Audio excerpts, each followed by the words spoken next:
अगर आपका जन्म यहाँ पर लिखी किसी भी डेट को आता है, किसी भी मंथ की, तो आप हैं मूलांक 6 और आपका ये 2026 का अप्रैल कैसे जाने वाला है, चलिए देखते हैं। पहले तो इन कार्ड्स की एनर्जी से खुद को कनेक्ट कर लें। आप देखते हैं कि अप्रैल 2026 के लिए आपके लिए क्या गाइडेंस है। इस रीडिंग को क्लेम करने के लिए 666 आप यहाँ पर टाइप कर दीजिए। प्लीज गाइड करें।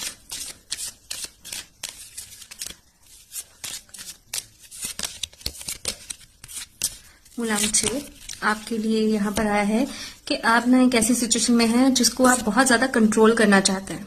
ठीक है, चीजों को इतना ज्यादा कंट्रोल ना करें क्योंकि इससे प्रेशर बहुत ज्यादा फील कर रहे हैं आप, और चीजें आपके हिसाब से नहीं, यूनिवर्स के हिसाब से चलेंगी। आप कंट्रोल नहीं कर सकते किसी चीज को। ठीक है, going with the flow, flow के साथ चलते रहिए। राइटनेस चीजें तभी मिलेंगी जब मेच्योर होंगी। क्रिएटिविटी, आपके अंदर बहुत ज्यादा क्रिएटिविटी है, आप चीजों को क्रिएट कर सकते हैं, उसको पहचानें और आगे बढ़ें।